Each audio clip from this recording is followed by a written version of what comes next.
जर्जर होते जो एजुकेशन सिस्टम है, हम उसका एनालिसिस आज इस बुलेटिन में कर रहे हैं। पटना के मीठापुर में ले चलते हैं। वहां मध्य विद्यालय की तस्वीर आप देखिए। यहाँ एक ही कैंपस है। इस एक ही कैंपस में 3 स्कूल चलते हैं। हालात बहुत खराब है। जहां टीचर है वहां बच्चों के लिए बैठने के लिए बेंच नहीं है, और जहां बेंच है वहां टीचर नहीं है। जी मीडिया संवाददाता अमित झा की रिपोर्ट देखिए। पटना में सरकारी स्कूलों की स्थिति क्या है, ये देखने के लिए हम आए हैं पटना मध्य विद्यालय मीठापुर में। और जरा हम अपने कैमरा पर्सन फिरोज से कहेंगे कि फिरोज दिखलाइए कि जो कक्षा है उसकी स्थिति क्या है, दीवारों की स्थिति क्या है। देखने में ही डर लगता है। आप समझ सकते हैं कि बच्चे यहाँ पर किस तरह से पढ़ते होंगे। क्या दीवार टूटी हुई है, खिड़कियाँ टूटी हुई हैं, बेंच नहीं है, और आप देख सकते हैं कि नीचे भी पूरा मिट्टी है। जो स्थिति हम आपको दिखला रहे हैं, कुछ बच्चे हमारे साथ यहाँ पर हैं और यहाँ पर टीचर भी मौजूद नहीं है इस कक्षा में। ये बताइए कि आप लोग इसी स्थिति में पढ़ती हैं? यस। तो डर तो लगता होगा। हाँ। तो कैसे पढ़ाई होती है यहाँ पे? बिना बेंच वगैरह की आप लोग को पढ़ाई करवाई जाती है? हम लोग तो बहुत डर पड़ता है, लेकिन तब भी पढ़ना पड़ता है। आप लोग इसी स्थिति में पढ़ते हैं? नहीं सर, यहाँ पे दरी बिछा के हम लोग पढ़ते हैं। दरी बिछाना पड़ता है? Yes sir. तो चलिए, यहाँ पर बच्चों को दरी बिछाना पड़ता है। और आप जमीन की भी स्थिति देखिए किस तरह से ऊबड़ खाबड़ है। अगर दीवारों की स्थिति आप कहेंगे तो कभी भी दीवार गिर सकती है, और दरी बिछाकर बच्चों को पढ़ना पड़ता है।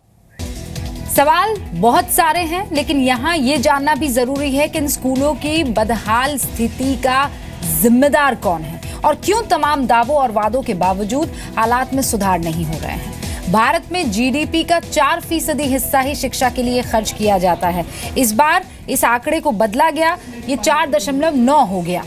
2016 के बजट में शिक्षा के लिए कुल 72,394 करोड़ रुपए का प्रावधान किया गया। सरकार ने स्कूली शिक्षा पर 43,554 करोड़ रुपए खर्च करने का लक्ष्य भी रखा। उच्च शिक्षा के लिए 28,840 करोड़ रुपए खर्च करने का प्रावधान किया गया। पैसे भी दिए जाते हैं, बजट भी है, लेकिन तस्वीरें बदहाली वाली हैं। कुछ और शहरों के सरकारी स्कूलों की तस्वीरें आपको दिखाते हैं, जहां शिक्षा के लिए स्कूल तक पहुंचना बच्चों के लिए दूसरा जन्म लेने जैसा है। पूरी हालात नहीं हो रहे हैं। अगर आप अंदर देखेंगे,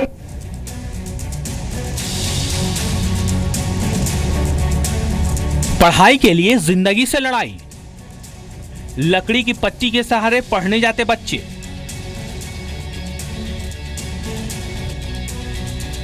देखो, इधर से आने जाने में बहुत डर लगता है, तो भी मम्मी बोलती है यहाँ से ही जाओ, क्योंकि नजदीक पड़ता है और घूम के आना पड़ता है और पैसा भी लगता है। क्योंकि यहाँ पे जाते हैं तो फिर बहुत सारे बच्चे गिर भी जाते हैं। एक आंटी भी गिर गई थी। तस्वीरें मुंबई के जुहू की हैं। यहाँ के गजरबांध और कोलीवाड़ा स्लम के बच्चों को रोज स्कूल जाने के लिए कुछ इसी तरह जिंदगी दांव पर लगानी पड़ती है। अपने आने वाले कल के लिए ये मासूम हर रोज मौत को मात देते हैं। एक बार तो अंकल गिर गए थे, जो मजबूरी में उससे मुंह खोल के पानी भी पी लिया था गंदा, पता है।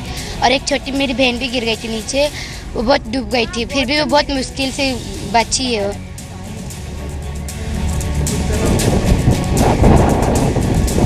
वैसे इस नाले को पार करने वालों में सिर्फ छात्र ही नहीं है, बल्कि गजरबांध और कोलीवाड़ा के लोगों को भी रोज इसी तरह अपनी जिंदगी दांव पर लगानी पड़ती है।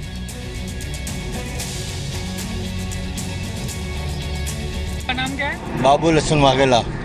कितने साल से आप कर रहे हो यहाँ पे? 17 से 15 साल से। 15 साल से सेवा 15 साल से कर 15 साल करता हूँ। तो कौन कौन सी पब्लिक यहाँ से वहाँ पे आती है? सब जाती है, इधर की उधर की। 10 साल से ज्यादा हो गए गजरबांध और कोलीवाड़ा के लोगों को एक अदद पुल के इंतजार में। इस बीच कितनी सरकारें आईं और गईं, लेकिन पुल की जगह उन्हें कोरा आश्वासन ही मिला। यहाँ के लोगों की परेशानी विधायक से लेकर सरकारी अफसरों तक को पता है, लेकिन जमीन पर कुछ नहीं हुआ। जब हमने देखा तो ये बहुत डेंजरस सिचुएशन है। पर नाले पर एक ब्रिज प्रपोज करते हैं, और वो लेटर मैं कमिश्नर साहब को देने वाली हूँ।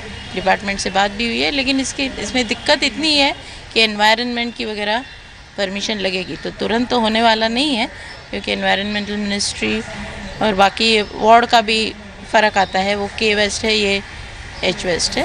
पढ़ाई के लिए मौत से लड़ाई कर रहे जुहू के बच्चों का दर्द तो आपने देख लिया। अब आपको उत्तर प्रदेश के देवरिया जिले ले चलते हैं, जहां दहशत के बीच पढ़ाई करना बच्चों की मजबूरी बन गया है। सरकारी भाषा में इसे कस्तूरबा बालिका इंटर कॉलेज कहा जाता है। 1953 में देवरिया जिले में बनी ये इमारत आज किस हालात में है, इसका अंदाजा लगाना इन दीवारों को देखकर मुश्किल नहीं है। खंडहर में तब्दील हो चुके इस स्कूल की इमारत का 80% हिस्सा बेहद कमजोर है। करीब आधा स्कूल बंद है। बारिश में क्लासरूम तालाब में बदल जाते हैं, लेकिन इन सब के बावजूद सैकड़ों छात्र यहाँ पढ़ने को मजबूर हैं। डर लगता है। यहाँ पे ये लगता है कि मैम भी पढ़ाती रहती हैं तो उनको भी डर बना रहता है कि कहीं छत से कोई पपड़ी न गिर जाए, और हम लोग का भी पढ़ाई से ज़्यादा डर मतलब छत की पपड़ियों पे रहता है कि कहीं गिर न जाए। अभी कुछ ही दिन हुए कि हम 2 लड़कियाँ बैठी हुई थी और गिरा पपड़ी, इतना तेज गिरा कि मतलब उसके बाद पढ़ाई में सोचे ही नहीं, हम लोग एकदम डिस्टर्ब हो गए थे। स्कूल में कस्तूरबा राजकीय बालिका इंटर कॉलेज में पढ़ते हैं। इस स्कूल की बिल्डिंग इतनी जर्जर है कि कभी भी कोई हादसा हो सकता है, और कई बार हुआ भी है। देवरिया के कस्तूरबा बालिका इंटर कॉलेज के बड़े हिस्से को इंजीनियर डेड घोषित कर चुके हैं। हर वक्त इमारत की छत गिरने का डर भी बना रहता है। स्कूल प्रिंसिपल का दावा है कि नई इमारत के लिए लिखी गई चिट्ठियों का कोई जवाब ही नहीं आता। स्कूल 1953 का बना हुआ है, सारी बिल्डिंग एकदम जर्जर हो चुकी हैं, और मेरे ऑफिस में भी एकदम अंधेरा छाया हुआ रहता है। सारी टीचर्स भी डरती हैं और हम लोगों को भी हमेशा भय बना रहता है कि कभी कुछ हादसा हो सकता है। डायरेक्टर के यहाँ भी, डीएम के यहाँ भी, यहाँ डीआईएस के यहाँ भी, हर जगह जा चुका है लेटर। देवरिया में खंडहर बन चुकी इमारत में पढ़ने वाले छात्रों की मजबूरी पर आह मत भरिए, क्योंकि सुल्तानपुर के लामा बनकटा स्कूल की हालत तो और ज्यादा खराब है। यहाँ न छत है, न दीवारें, न ब्लैक बोर्ड और न ही टेबल कुर्सियाँ। भैंस के तबेले में बच्चे क ख ग घ सीख रहे हैं। पिछले 11 सालों से ये स्कूल बिना इमारत के चल रहा है। डीआई साहब को हमने फ़ोन किया तो उन्होंने कहा कि ये बताइए कि विद्यालय कब से संचालित। हमने कहा 2005 से। उन्होंने कहा अब तक कैसे चल रहा था जब बारिश हो रही थी तो हमने कहा सर चल रहा था, इधर उधर के पास के घरों में बच्चे छुपते हैं, हम भी छुपते हैं, इसी तरह से चलाते हैं। उन्होंने कहा कि ऐसा ही करिए, उसमें क्या किया जाए, कोर्ट का स्टे है तो उसमें हम कुछ कर नहीं सकते। तो मुंबई से लेकर देवरिया तक के सरकारी स्कूलों की ये तस्वीरें बताती हैं कि पढ़ाई के लिए बच्चों को किस तरह व्यवस्था से लड़ाई करनी पड़ रही है, क्योंकि जब स्कूल में लापरवाहियों का तालाब बन जाता है तो शिक्षा व्यवस्था उसमें डूब जाती है। मुंबई से अमित त्रिपाठी, देवरिया से त्रिपुरेश पति त्रिपाठी और सुल्तानपुर से आशीष श्रीवास्तव के साथ ब्यूरो रिपोर्ट, जी मीडिया।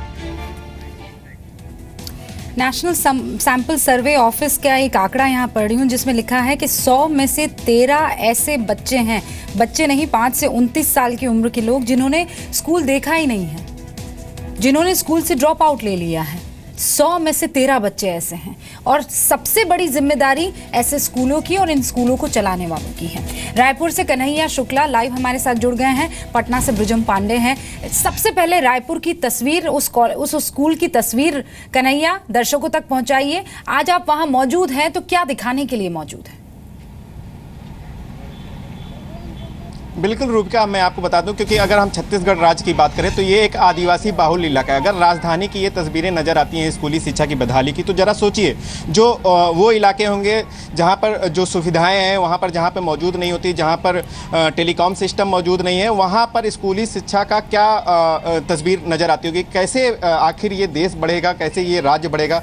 बड़े बड़े प्रेजेंटेशन बनाए जाते हैं। अगर देखा जाए तो अधिकारी जो स्कूली शिक्षा विभाग के जो बड़े बड़े पोस्टर लगाते हैं उसमें जो बच्चों की तस्वीर होती है वो काफ़ी हंसते मुस्कुराते हुए होती है और बड़े बड़े दावे किए जाते हैं। लेकिन अगर हम असलियत की बात करें, अगर हम ज़मीनी स्तर पे बात करें, तो जो स्कूली शिक्षा की बदहाली है वो पूरे राज्य में देखी जा सकती है। और जो गांव हैं, दूर दराज गांव हैं, वहाँ पर बच्चे किस तरीके से आते जाते होंगे, किस तरीके से बच्चे पढ़ते होंगे। ये जर्जर बिल्डिंग और ये जो शिक्षा की जो बदहाली है, किस तरीके से इन बच्चों का भविष्य बनेगा, ज़रा सोचिए। यहाँ पर एक कहावत है कि लइका पढ़ई तभी जीवन ला गढ़ई। तो ये लड़के आखिर कब पढ़ेंगे और कैसे पढ़ेंगे, ये सबसे बड़ा सवाल है।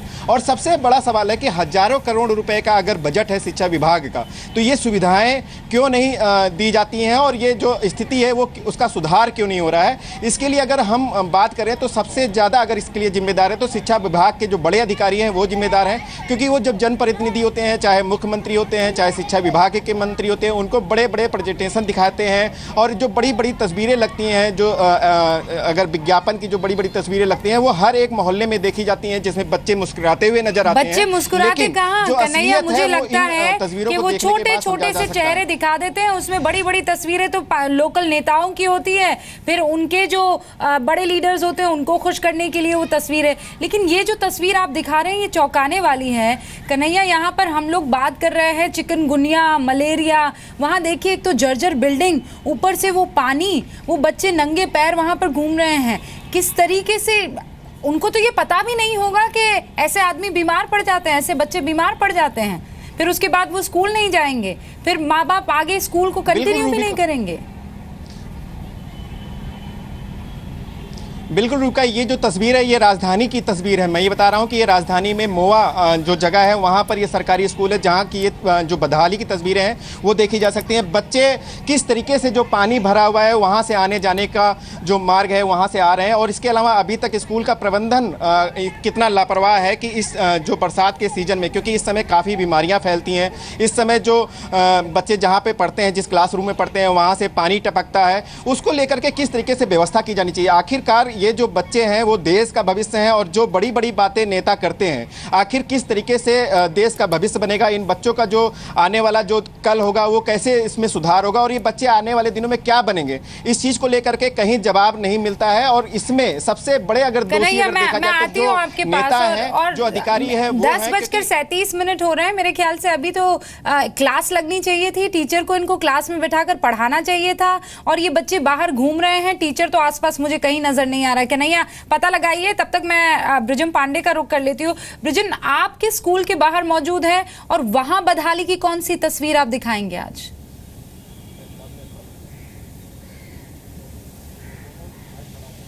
बिल्कुल, हम उस नींव की तस्वीर दिखा रहे हैं जो सरकार ये दावा करती है रूबिका कि जो स्कूल पढ़ेंगे सब बढ़ेंगे सब। आप देखिए, बिहार शिक्षा परियोजना की तरफ से ये प्राथमिक विद्यालय चलाया जाता है, इसमें अभी ताला लगा हुआ है। मालूम है ताला क्यों लगा हुआ है? ताला इसलिए लगा हुआ है क्योंकि भारी बरसात हो रही है, बच्चे यहाँ पढ़ नहीं सकते हैं, डेस्क नहीं है, और अंदर मैं तस्वीर देख रहा हूँ कि कुर्सियों में ताला जड़ा हुआ है। तो आप अंदाजा लगाइए कि किस तरह से इस झोपड़ी में स्कूल चल रहा है। और अब बाहर की यदि स्थिति दिखाएं तो बाहर आप देखिए, जब बजट पेश होता है, शिक्षा का बजट पेश होता है, तो रूबिका जो आंकड़े निकलते हैं तो ऐसा लगता है कि कल को भारत की तस्वीर बदल जाएगी, शिक्षा की तस्वीर बदल जाएगी, बेहतर स्कूल होगा, सभी बच्चे पढ़ेंगे, सभी बच्चे आगे बढ़ेंगे। लेकिन आप अंदाजा लगाइए, देखिए मेरे पीछे इस स्कूल के ठीक बगल में आप देखिए किस तरह से चारागाह बना हुआ है, जो जानवरों का तबेला बना हुआ है, ये